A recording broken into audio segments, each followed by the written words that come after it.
I've got a credit card. I'm in a wheelchair. I've got a credit card. Take my money. People with disability are often very underestimated because of how they look and what they wear. And you can imagine with more choice and greater participation in the retail experience, how that would help people's emotional state, psyche, and how people perceive them more generally. If you can't see yourself in the media and marketing of the business that you're buying from, your relativity or your appreciation of their product is minimised. Welcome to Add to Cart, Australia's leading e-commerce podcast that express delivers all you need to know in the fast-moving world of online retail. Every week, Joanne Huey-Miller catches up with Australian e-commerce leaders to get all the insights, tips and lessons to keep you at the top of the e-commerce game. And of course, keep your customers adding to cart. Here's your host, Joanne Huey-Miller.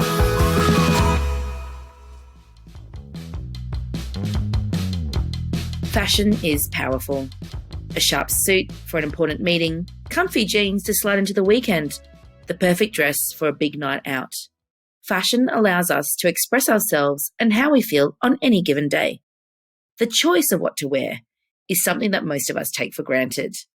But for the 1 in 5 Australians with a disability, that choice is often denied. My guest today wanted to smash those norms and give the power of fashion to everyone.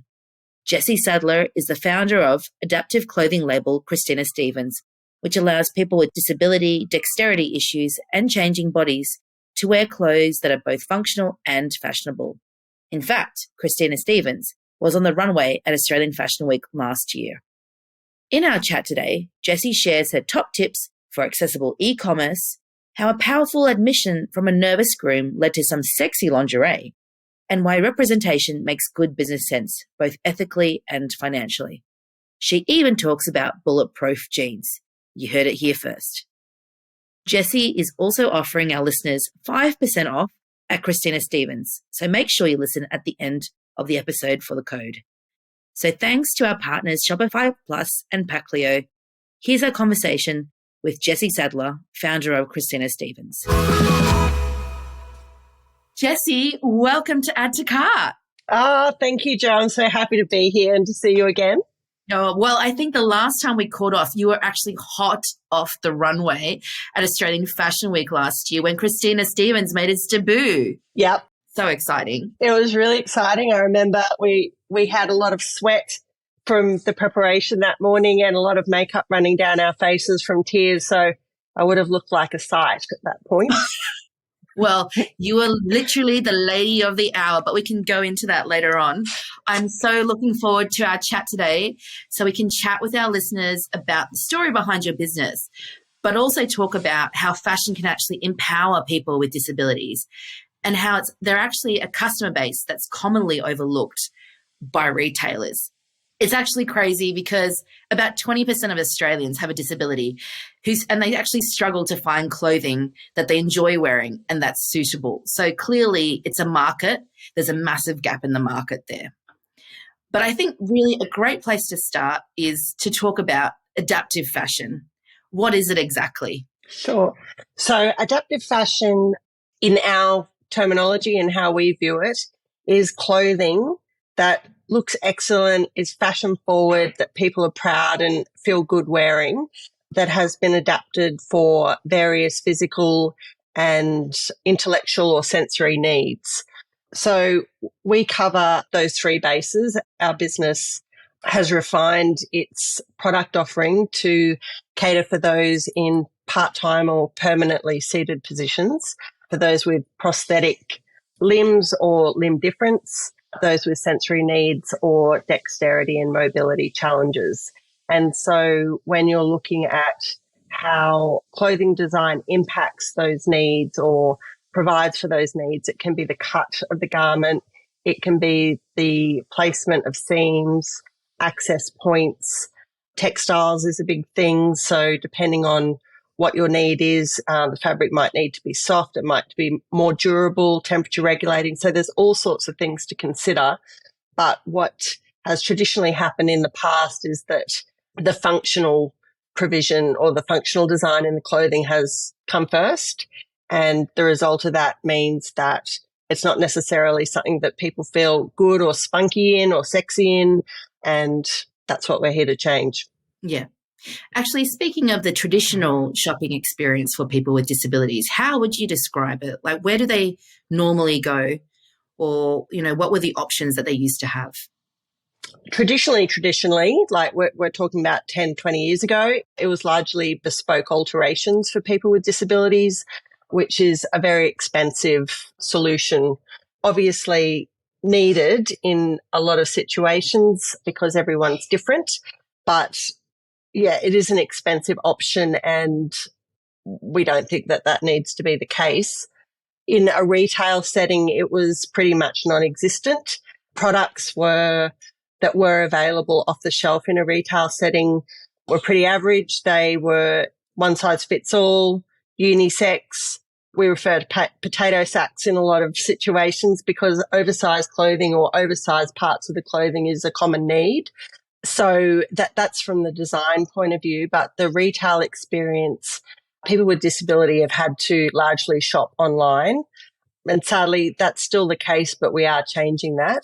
And what that does, it means that people with a disability who want to go shopping with their girlfriends or their friends, their family, to have the same retail experience that you and I would, a day out, having lunch and trying, feeling clothes was non-existent. And that's really sad and pretty flawed considering that 1 in 4, 1 in 5 people in most populations live with disability.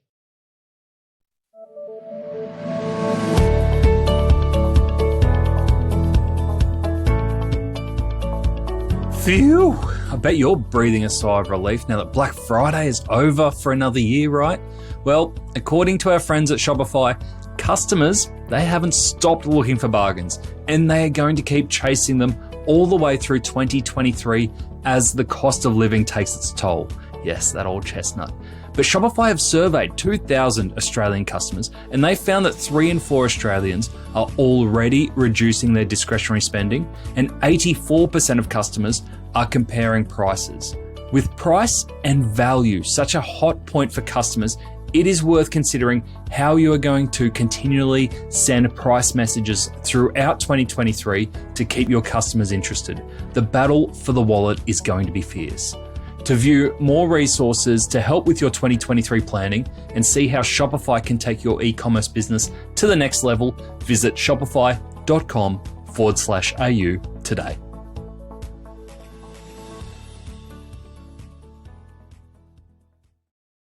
Now would be a good time to segue into the story of Christina Stephens. So can you tell me about how you launched your label and what was the inspiration behind it? So the inspiration behind it was my mum. It was personal experience and it wasn't a good one. So we were shopping together on a Saturday afternoon and she tripped and fell on the pavement on concrete and she smashed both of her elbows really badly. As you can imagine, when your arms have limited mobility, getting dressed is very difficult and painful.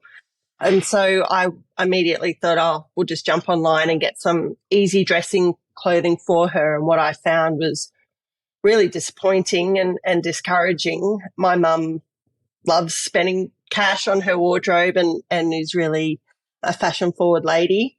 And so I set about designing some tops initially for her that she could get into easily. Once I'd done that, I started speaking with people in that demographic and the challenges that they're experiencing. And then I was put on to my beautiful friend Lisa Cox early on in the piece, and she said, "This is fabulous, but there is a bigger market out here. That disability market for fashion is grossly overlooked." So I started looking more closely at that. And last year in 2022, we brought Carol Taylor, who's the world's first quadriplegic fashion designer and lawyer, into our business. And with that lived experience as a quadriplegic with a range of conditions underlying being seated permanently in a chair, she brings a wealth of experience to the design table, and we've really nailed this collection that we've just released. So business has evolved over 3 years, but really it was a business that started out of necessity and need because there wasn't anything suitable in the market. So it's actually a world away from Fashion Week, which is where we were last time we caught up. It was such a momentous occasion. I was in the audience. There was not a dry eye in the house. You got a standing ovation. It was extremely emotional, even for people without disabilities, because I think everyone could see that for such a long time, this was a community that could finally see themselves on the runway. That was 12 months ago, though. So I'd be really interested to hear from you. How do you think the landscape has evolved in that time? Yeah, so it definitely was a monumental event. It was the first time in Australian fashion history that there was an adaptive runway, and I think that really hit home with the audience and our community and our customers, because they were finally seen, and they were seen as a customer group and people who deserved to feel great and feel empowered by fashion like anyone else. What that's done is put the category of adaptive fashion and our label on the radar of mainstream fashion. There was a lot of media coverage, probably one of the highest media coverage runways of the week. And so just getting the message out into the general population since that time has evolved and been a lot more. We've had a lot more media opportunities to educate and explain what adaptive fashion is and what we're setting out to solve. Mainstream retailers have sat up and taken notice. I don't necessarily think it was our runway that did this, but you can see in the US now the Skims lingerie label have released an adaptive clothing or an adaptive lingerie line. And so I think that large market and the fact that it had been untapped for so long has made people sit up and take notice. I think it's also within the disability community and the disability business community, it has raised eyebrows. We have a lot more wholesale and distribution opportunities because a lot of people, to be fair, didn't realise that adaptive clothing was a thing and a need and could look so good, and that it is funded by the NDIS in Australia, which is a huge help for our customers. I think this year in Australian Fashion Week, while we didn't do an adaptive runway, and we'll certainly look to do one again, but in terms of representation, models with disabilities were on mainstream fashion label runways. So we've seen an evolution in the acceptance and representation, increase in representation, which is a fabulous thing, and we need to keep heading in that direction. Yeah. I'm really keen to hear from you, especially because our audience is made up of e-com nerds. But I'd really like to talk about creating an accessible e-commerce experience for people with disabilities. What does that look like? And what are the particular features that an accessible site should include? So certainly e-commerce definitely needs to be part of the distribution offering.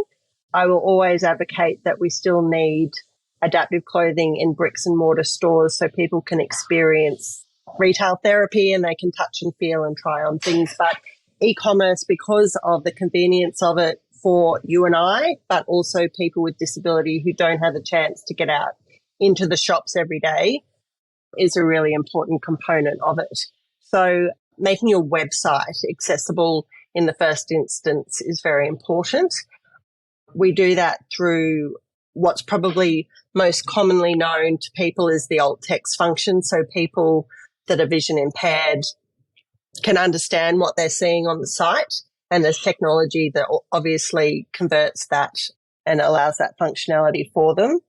It is the colours that you use on your site. So things are very contrast and easy to read. It's the size of the font, allowing a lot of white space. It is not too many branches in your navigation, so there's not too many clicks, including functionality like we have that makes it possible for our customers to receive an invoice before purchase so that they can claim it under their NDIS plans is an integral part of our site. And we've recently just looked at some statistics where more than 70% of our customers last month were NDIS participants using their funds. So having that functionality in your site to allow that shopping experience to be seamless is really important.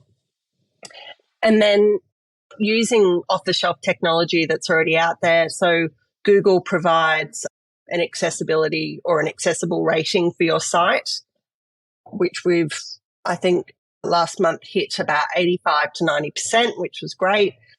There are off-the-shelf apps that can be plugged in to your site to effectively do a behind-the-scenes audit of how accessible your site is, which we also include. But the most important thing we've done is have real humans with various disabilities go through our site and do a real-life audit, an experiential audit of the site. And we've recently released or enhanced our website. So we've gone through that process and we received a 10 out of 10 from the real humans who had a look over the site. So that's really important in terms of the website, to get your customers, who your customers are, to test that it's working for them and seamless for them. Outside of the actual website, it is your logistics processes. So making sure that your customer service responses are quick, that you make returns easy for people, because obviously online you're not touching, feeling and trying on. So people need to have comfort that when they buy from you that those systems are in place, and always having a feedback channel. So we spend a lot of time in our customer service team to reach out to our customers and make sure that if we haven't received a review from them, that the process was seamless, they're happy with it, what improvements can we make? And to be fair, this is a new space. It's probably later than it should have been, but this is something that all websites and all e-commerce brands should consider for all customers, not just the disability community. Yeah.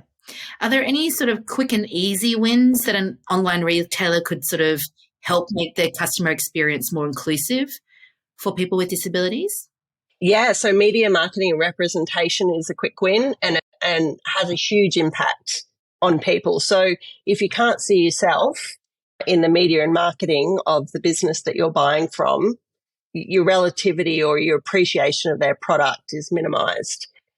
So including models with disability in media marketing, understanding some of the language nuances that could be offensive or just a bit off the mark for the disability community is important. And there are certainly consultants or, written resources out there that can certainly help with that. I think that that's the quickest win and would have a huge impact on customers with disability. From a design point of view, I think simple considerations about the design of garments. Who likes trying to do up buttons down the back of your neck to your back? You and I would both, struggle with that ourselves. So just trying to make the dressing process a little bit more front of mind would also see quick wins. And I think just the retail experience. So after Australian Fashion Week, when we were down in Sydney, Carol and I went on tried to go on a shopping bender, and it didn't really happen because Sydney is an old city, and to be fair, shopping centres like Westfield and the building code have evolved to make it easier for people with disability to shop in a retail setting. But the little boutiques that are off the street, where in Brisbane, Gold Coast, also in Sydney, it was really hard. And like some of the shops that I was going into, Carol would have to look through the window from outside. And we took footage of this because it was just, I felt bad that I could go into this shop and have a look around, and I was bringing garments out onto the pavement for her to look at. And that's so shit. It's ridiculous. Yeah. So things there that we noticed were like how cluttered shops were. I get from a business perspective, you want to get as much stock on the floor and merchandise as possible. But for someone in a wheelchair or someone with mobility challenges, navigating those tight spaces is really hard. Having products that you want to look at that's up really high is a challenge. A lot of the dressing rooms in small brands particularly are really small. So obviously that's a challenge. The reluctance, or I think it was more nervousness of the retail staff in how to approach Carol or a person with disability they're a customer. You don't talk to me. You don't talk to Carol's husband or any of the other entourage that were with us on this shopping bender. You talk to Carol. And some of that was difficult to take. And I appreciate that that's lack of experience or exposure and a training thing, but it really needs to be addressed. And one of the other things I'd say is, like, yes, some of the off-street boutiques are in old parts of cities, or even if they're not, they have been designed with aesthetics first. So we were going into shops that didn't just have a step into the shop. It had a step into the shop and then it had a step down. Even though we were walking around with our own mobile ramp for Carol to be able to access shops with stairs, those shops that had a dip on the other side, there was no way she was going to get into them. So that's a building code issue. That's a shop design issue. But certainly all of those factors play into how a retailer could make the shopping experience more inclusive, full stop. That sounds so awful and so uninspiring, which is the opposite of what you're looking for when you're just looking for great clothes to wear. It's true. And, you know, Lisa Cox came out with the best line in one of the early media segments we did. She said, I've got a credit card. You know, I'm in a wheelchair. I've got a credit card. Take my money. Exactly. That's an oversight by the retail community more generally, not just in fashion, but across the board. If you could sort of describe the ideal bricks and mortar retail experience, what do you think it would look like? What do you think it would be? Well, access into the store is the first challenge. Retrofitting is expensive and we get that.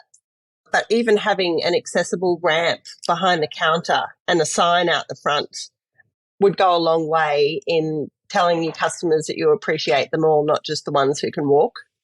I recently did a trip to New York for New York Fashion Week earlier this year, and around Soho, NoHo, all of the groovier lower ends of New York, I noticed that in the window there was a mandated disability sign and a phone number to the shop, and says, if you want to come in, give us a ring, we'll bring the ramp out for you and allow you in. So that's the first step in doing it, is just acknowledgement and providing a solution.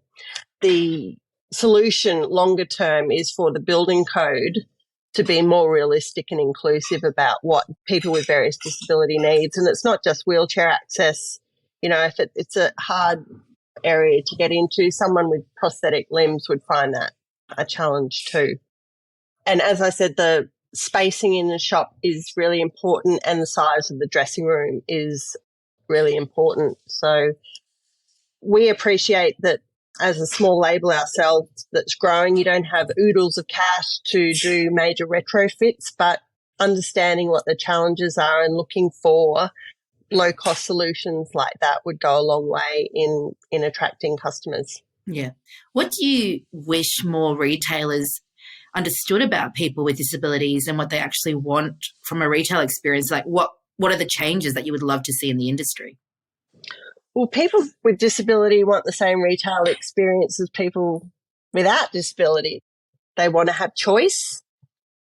Like, the power of fashion is so huge. You know, you and I, when we get dressed in the morning, come up with a look that we want or an impression that we want to make, and that's how we curate our outfit for the day. People with disability in many circumstances don't have that opportunity because of the products available in the market. And so that key fundamental point would be my first point to retailers, is that treat everyone equally and understand that the retail experience, the fashion experience, has the same impact on people across the board. But even in the disability community, perhaps even more, because what you wear often creates the perception of how other people perceive you. And this isn't my quote, this is my business partner Carol's quote, but people with disability are often very underestimated because of how they look and what they wear. And you can imagine, with more choice and greater participation in the retail experience, how that would help people's emotional state, psyche, and how people perceive them more generally. And that's a big thing. I feel like a lot of the time people in the community actually infantilize people with disabilities as well. And I think what was really interesting about your runway is that the lingerie was actually quite sexy. In fact, the fact that you even had lingerie at all was really quite incredible. Can you tell me about your thinking behind that and the inspiration behind that? Yeah, so when we put our brains together for what we would be putting on that runway, we wanted to turn the disability stereotype on its head. And so it wasn't just about having groovy, good-looking clothes. It was about the inner challenges or the emotional challenges that people with disability experience and how we could showcase that and turn it around. So when we were brainstorming, Carol mentioned a Zoom call that she had been on with international participants, and there was a gentleman who was a quadriplegic, and he was just about to be married to an able-bodied female, and the guys on the call were joking around about the wedding night and the shenanigans that might happen.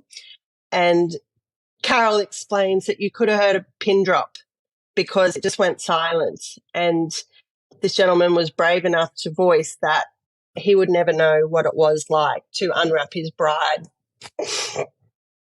Sorry. Unwrap his bride on his wedding night. And at that point, she just said, well, shit, I'm going to change that. And so that was the inspiration, the core inspiration behind that collection, that we wanted to bring sensuality and sexiness into it and showcase that this is not an able-bodied thing. This is an everybody thing. So that lingerie set was created with the quadriplegic groom in mind to be able to remove it off his able-bodied wife on the night using loops and magnets and teeth so that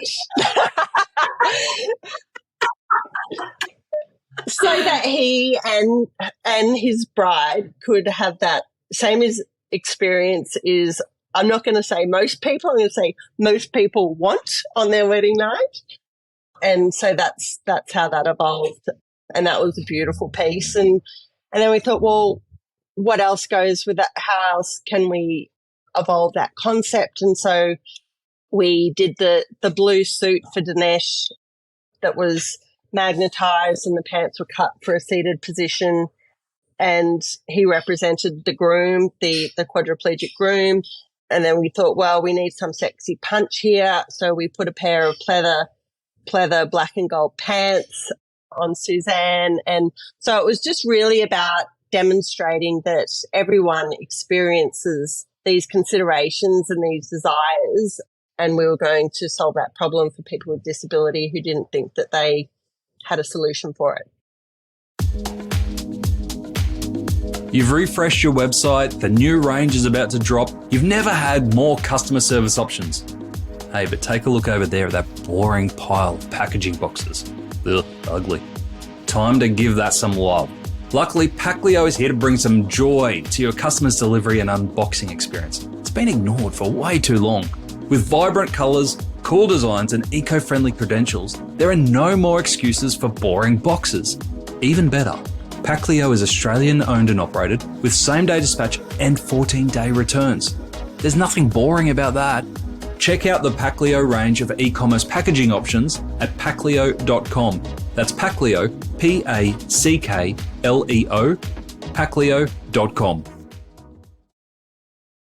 I just think it's amazing the power of fashion. And for able-bodied people, these are things that we just take for granted. It's very easy to just, go to Westfield, go to a Bras and Things, pick something up for that night, or any number of retailers, So I think it's just incredible that a brand like you is thinking about these things and at the forefront of it. Can you tell me about your latest collection and the inspiration behind it? Yes. So after Australian Fashion Week, we regrouped. We have various channels into our customer base to seek feedback and get opinions on what we're thinking about putting out there. And so we wanted to keep it sexy, we wanted to keep it punchy and elevated a bit. So we use that word probably too much, but we wanted to design some pieces that people could wear out on a night out. And it wasn't just filling an everyday need like a t-shirt or a pair of pants. So we went and sourced metallic glitter fabric. We continued the pleather pant, the Susie Q pleather pant in the collection. We brought in a lot more colour, which when I was designing, you can see I'm all in black. So this is my thing. I'm quite a neutral fashion person in terms of colour, but Carol's into colour, and it seems that's what our customers want too. So bringing both of our heads together, I think we've come up with a good balance of what we've offered. When I say colour, we have really bright aquas and blues, which is actually one of Carol's watercolour artworks that we've transferred to print into our physio range, but also a beautiful silk caftan that has been made with accessibility in mind, particularly for people in power wheelchairs. We have considered options for people who want gender neutral clothing items. We have included a lot of magnets for ease of dressing. What is really cool and about to come out is our jeans. They provide access all over the place. So depending on what your situation is, part-time seated, a power or a quad, or someone with limb difference, you need different things from your clothing. And so we've put a lot of thought into the functionality that addresses a lot of those issues. One of the other considerations that people often have, that if they're in a seated position, they wear colostomy bags or catheters that can take many shapes and forms. And so the access points to be able to adjust and access and change those items while under your clothing was a key consideration in the design of this collection. Pressure sores was a massive consideration. People often don't understand or underestimate the severity of a pressure sore that can cause death because of circulation and the sensitivity of the skin. So a seam in the wrong place can just be disastrous. Flat seams, bucket bums, which means no seam when you're sitting down, and the textile development that we've gone into to solve that problem was a big part of the design process. And temperature regulation. So people with limb difference, because they've lost body surface, but their body still wants to sweat the same amount, can often experience overheating. And so the fabrics that we've selected address that. On the flip side, someone with quadriplegia often has the reverse temperature regulation issue where they get cold really easily. And so we've put design features in place to address that too. So front and center was understanding the emotional challenges and how people feel about their clothing in the power of fashion, and then understanding who our customers are, what the different conditions are that they live with, and then slotting in groovy functionality into the design of some really cool clothing is how we approached it. Yeah, I just think that's so amazing. And all these details and the level of technical ability that's required as a designer as well is just so high. And I would love to see design for people with disabilities to actually be included in, fashion education, institutional syllabuses, all of those sort of resources, because it's just such an underestimated market. Yeah, I just think it's really quite admirable.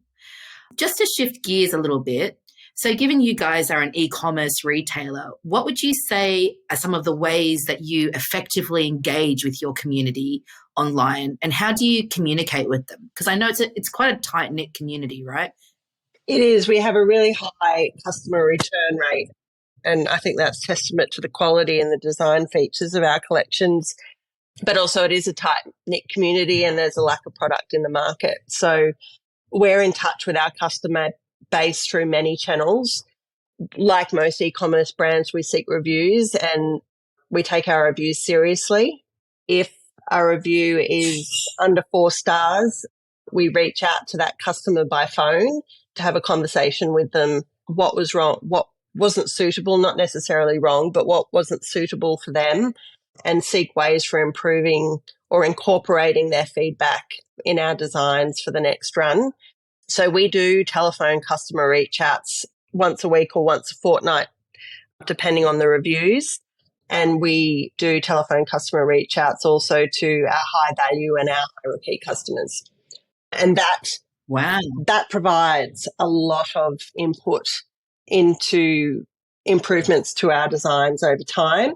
But often we come up with some really cool designs based on customer feedback that we hadn't thought of before or didn't have a complete appreciation of the condition that they have and the impacts that clothing has on that condition. So that's our I guess our key channel for speaking with our customers. We participate in a lot of Facebook groups around disability and NDIS and monitor the conversations. So obviously on Facebook, you're not allowed to spruik or sell. And so we certainly don't do that, but it is about monitoring the conversations and listening to people's challenges in those groups. And from a human perspective, asking questions to clarify the need rather than selling the product. So that's another way we do it. And we have a dedicated customer service person who monitors all of our social media, obviously, but also we have a feedback channel through our website that our customer service team obviously take very seriously, and we keep in contact with people like that. Are there any sort of special considerations e-commerce retailers should think about when it comes to offering customer service for people with disabilities?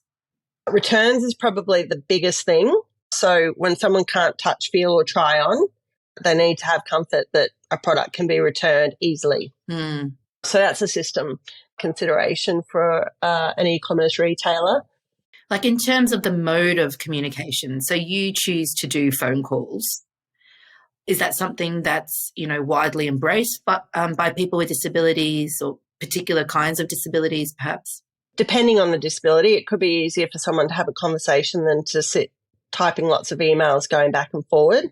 We find it more direct and time saving to do it like that. And while there's obviously a resource cost consideration in doing that, it certainly pays off for us. But just manning your channels where customers may have a complaint or a question is obviously very important. With adaptive fashion, we have put a lot of effort into our size guide with imagery, videos, descriptions. This sizing is for people with prosthetics. This sizing is for people who are seated. And why we do that is to give customers more control at their end to be able to size up what's going to suit them before they buy it. So really large retail platforms like Farfetch or Net-a-Porter obviously have the resources to put into very advanced and tech-based sizing guides. So you put in your weight, put in your height, put in your, yes, I'm an average belly, I'm an average bum type thing. And this is the size you should buy. I think with small to medium labels who don't have those resources at this point in time, it's just about a matter of providing the information on your site to give customers that comfort and that control to be able to make the right decision about the size they're buying. People with quadriplegia, for example, we have a cheeky terminology for it called a quad pod, and that's because people who are seated all the time lose core strength in around their stomach hip area, and that can be where they carry weight. And then on the flip side, because quads don't use their legs, you can have muscle wastage. So you could have a smaller size down the bottom and a bigger size up the top, which is largely how our pants are designed to suit that customer. Now, having those descriptions very clearly on your website and in your size guide is important. We have a section for seated fashion. We have a section for prosthetic fashion. We have the measurements for waist, hip, thigh, leg length. Also, when you're seated, forgive my crudeness, but, when we wear jeans, you can get builder's crack because your jeans slide down. And that's just how it works. Well, someone who is permanently seated doesn't want to deal with that all the time, and they don't have the mobility to adjust that situation. So you need to have higher backs on your pants. And so all of those considerations need to be communicated well to your customer. And I think sometimes, and I'm a huge advocate and supporter of small fashion labels and boutiques and getting them off the ground, but I think more attention on their part could be put into their size guides to give retail customers or online customers more comfort around what they're purchasing. So I know that sustainability is at the heart of your business. So can you tell me about some of the ways that you operate as a business sustainably? Yes. So up until recently, we didn't have an office. We were all located in Melbourne. Our marketing guru is located in Melbourne. Carol and Kierja are based on the Gold Coast, and I'm based in Brisbane. So a lot of it's just electronic. We don't have files of paper and printers running all the time, that kind of thing. Even our initial pattern making and design process is digital. So we use a software called 3D Clo that our pattern maker in Sydney uses, and we sit behind our screens virtually and we design on screen with her. And she can digitally sew pieces together on the screen, change the avatar, seated or prosthetic, to look like our customer and size like our customer does. So there's a lot of that side of the business that we've made digital and virtual. And before, when I first started in 2020, I was flying down to Sydney a lot and doing face-to-face meetings with pattern maker, face-to-face meetings with the production manager. This is when we were manufacturing in Australia. And, just the plane travel alone was expensive and environmentally not friendly. So with COVID, blessing for COVID in this instance, we had to move to virtual digital pretty quickly with pattern making, and the result of that was excellent because it cut costs. It was a lot more environmentally friendly. With our garments, we remove as much physical marketing clutter as we can. Our customers generally don't like tags. They can be an irritation. They're hard to readjust. So in this collection, we've moved from positioning labels to heat stamps everywhere. So that cuts out that extra fabric. Our sampling process has been reduced considerably. So in 2020, I think I was going through 6 or 7 iterations per garment. Now we're down to 1 or 2. Wow. Because everything is digital now. So that's a huge impact as well. Our fabric selection, a lot of it is bamboo, which we know is a low impact textile, organic cotton when we use cotton, and just our packaging as well. We make sure that all of our packaging, whether it's the poly bag or the satchel that we send stuff out in, is compostable or made from recycled materials. So, yeah, I think people talk about environmental sustainability as a yeehaw thing, well done, but I think it's slowly, or not slowly, it is becoming the business norm, and customers more and more are not accepting cost-cutting measures that are going to impact the environment adversely, and I think that just becomes a business practice rather than I'm so environmentally sustainable. What are you working on at the moment at Christina Stephens? Because I know that at the moment you're looking into textiles and you're targeting the allied health and provider market. Tell me about those things.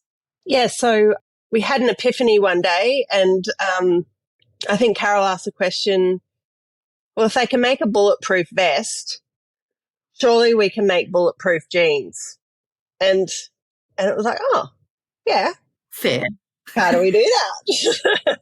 And why do we need bulletproof jeans in the disability market? We need bulletproof jeans because people with prosthetics who have fiberglass prosthetics, especially in their lower limb, often find clothing durability an issue because it cuts through the clothing. Wow. So I'd never thought of that. Yeah, like we were talking to Bella, who's a good friend of ours and was on the runway last year with us, and she just says she goes through shorts and jeans like you would not believe, which there you go is a good environmental safeguard because we're providing clothing that's more durable, if you want to go back to the sustainability thing, but it is a solution to a real customer need. And so we started working with a very cool company that has helped us develop a denim textile that is anti-tear, anti-rip, that has still the look and feel and touch of a denim jean. And so we're really excited to be releasing those products in the coming months.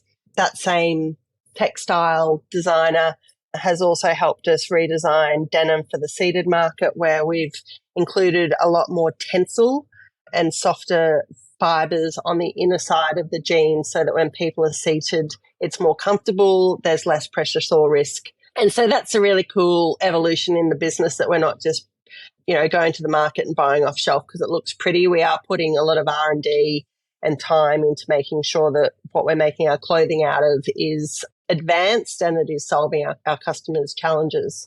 So that's cool. And then your other question was around allied health. Yeah, so our strategy is attack the fashion market, attack the allied health market, attack the fashion market, attack the allied health market. And at the moment, we are working on getting our tentacles a lot more into the allied health market. And we have adopted some really streamlined and scalable marketing strategies and approaches to be able to do that.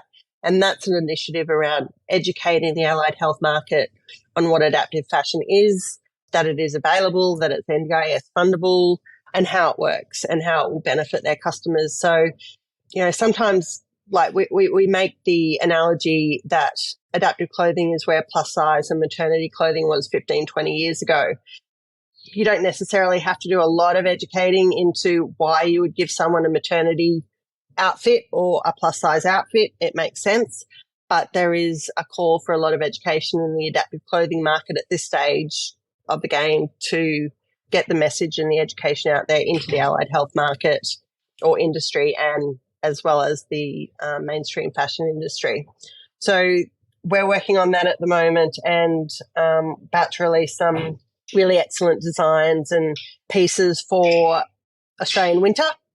So they're just about to be launched, and then working towards releasing our summer collection. Well, we're going to have to wrap it up really soon, Jessie, but if you had something to say or a message to the retail industry about your community and customer base, what would it be? They want to shop in your store. We want to be in your store. There is a massive market out there that is grossly underserviced. It's not just about making people feel empowered or good, or the fuzzy-wuzzy feeling, I guess. There is definitely a financial economic business case in looking at this market. As you mentioned at the beginning, it's 20% of most populations across the world. In Australia, we have NDIS, fortunately, that provides a lot of funding for people with disability and that can be applied for adaptive clothing. But even outside of NDIS, people with disability want to shop and they want to look good. They want to feel empowered by what they're wearing, and they want to be able to participate in the retail experience like everyone else. And I think retailers would go a long way in noticing that that's a fact, and it is an underserviced market. Yeah. And lastly, if people want to get in touch with you, what's the best way? Directly by email at hello@christinastevens.com.au, or our website is christinastevens.com.au. Social media handle is @shopChristinaStephens, and we always have someone at the other end of the cyber pipeline to respond. Jessie, thank you so much for chatting today. I love chatting with you as always. It's always an education. I can't wait to see what you do next. Thanks so much, Jo. It's been lovely. Jessie Stephens. What a freaking phenomenal woman, leading such big conversations in the community to provide fashion for all. I hope you are just as inspired by her as I am from our chat today. Jessie has given listeners 5% off all styles, so check out christinastevens.com.au and use the code CS5%_VIP at checkout. I should add that's Christina Stephens with a PH, by the way. I was blown away by Jessie's commitment to her customers and responding to their needs. So here are my 3 top takeaways from our chat. The first one is, make your website accessible to all. Customers with credit cards may be turning away from your site because they just can't use it. There are many ways to improve. There's the alt text function, contrasting colors, font size, white space, simple navigation, and NDIS-friendly invoicing. Jessie mentioned Google's accessibility rating, so you can get an idea of where your site is right now and get on the road to improving. The second tip, increase representation. Jessie's comment about this was unequivocal. If you can't see yourself in the media and marketing of the business that you're buying from, your relativity or your appreciation of the product is minimised. So use all types of models, including those with disabilities, and share your brand with a more diverse customer base. And lastly, call your customers on the phone. Jessie's brand, Christina Stephens, knows a thing or two about meeting customer needs, and their policy around reviews is key to this. If they receive a review under 4 stars, they phone that customer to get clarity on the reasons why, which they can then feed back into the product and experience. They also regularly reach out on the phone to their most loyal customers. It's a good reminder that sometimes having a chat with a customer can be invaluable. To get the highlights of today's episode, head on over to addtocart.com.au and sign up for our free newsletter. Each Tuesday, we will send Monday's episode summary, links, and discount codes for you to go next level on. And if you're looking to explore your next e-commerce opportunity, come and visit us at eSuite. We're a dedicated e-commerce talent agency connecting the best e-commerce talent with the fastest growing brands in Australia. Head on over to eSuitetalent.com.au where you can download the free e-commerce salary guide and sign up to our weekly e-commerce job emails. Thanks for listening, and until next time, keep those customers adding to cart.